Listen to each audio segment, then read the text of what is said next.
Olá pessoal, graça e paz. Bom, vim aqui desejar um bom começo de semana para todos e falar que faz tempo que eu não gravo vídeos, devido a tantas coisas que aconteceram, coisas boas, coisas também ruins, porém que trouxe experiência para mim e para a minha família. Para não ficar mais em minhas palavras, eu vou deixar um versículo, aliás, um livro para a nossa meditação, que é no livro de Gênesis, capítulo 12, a partir do 1, diz assim: Deus chama Abraão e lhe faz promessa. Ora, o Senhor disse a Abraão: sai da tua terra e da tua parentela e da casa do teu pai para a terra que eu te mostrarei. E far-te-ei uma grande nação, e abençoar-te-ei, engrandecerei o teu nome, e tu serás uma bênção. E abençoareis o que te abençoares, e amaldiçoareis os que te amaldiçoares, e em ti serás bendita todas as famílias da terra.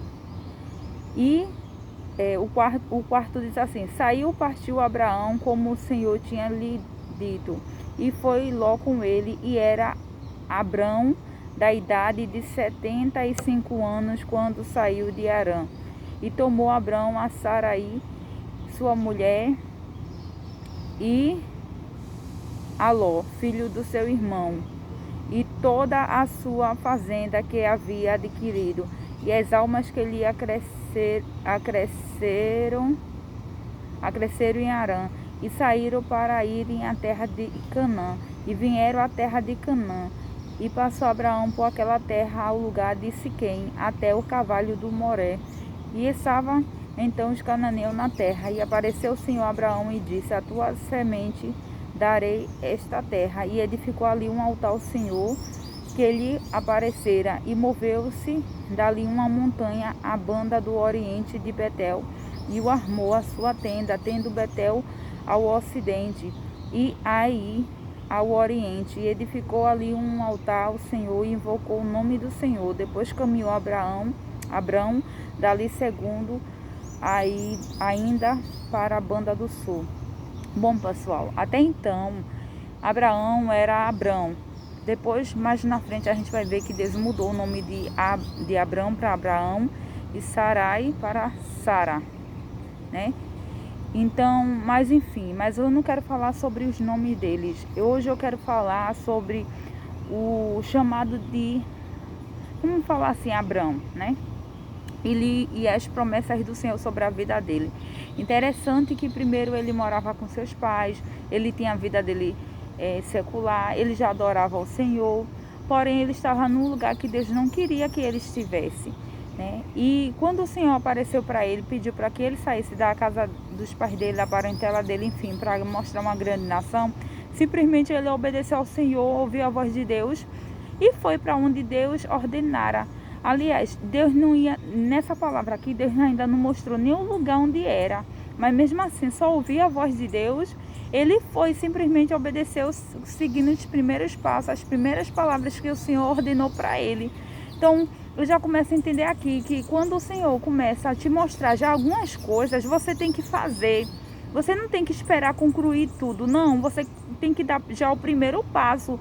Você tem que ir de caminho à promessa, aquilo que ele já determinou.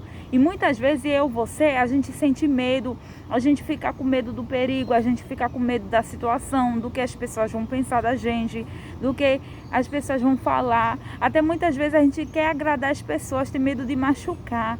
E muitas vezes as pessoas que estão em volta não pensam a mesma coisa que você. Eu não estou falando isso apenas de família, não, mas estou falando do contexto geral. É interessante que nós ouça a voz do Senhor e obedeça a Ele, E o outro passo aqui que eu observo é que o Senhor falou que, no capítulo 2, que Ele faria dele uma grande nação e abençoará ele e também engrandecerá o nome dele, E ele será uma bênção. Então, para onde ele ia, ele era uma bênção. E ele ia ser uma bênção. Por quê? Porque ele obedecia ao Senhor. E quem obedece ao Senhor, para onde a gente vai, independente de quem levante calúnia, de quem levante intriga, quem levante qualquer outra difamação, seja lá o que for, a gente deve ser uma bênção. E o mal da gente é que muitas vezes a gente quer se vingar com palavras, se vingar com ações, se vingar com atitudes. Mas esse não é o caráter de um crente cristão, um crente que é lavado pelo sangue do Cordeiro, um crente que é nascido de novo, um crente que tem fruto do Espírito Santo, né?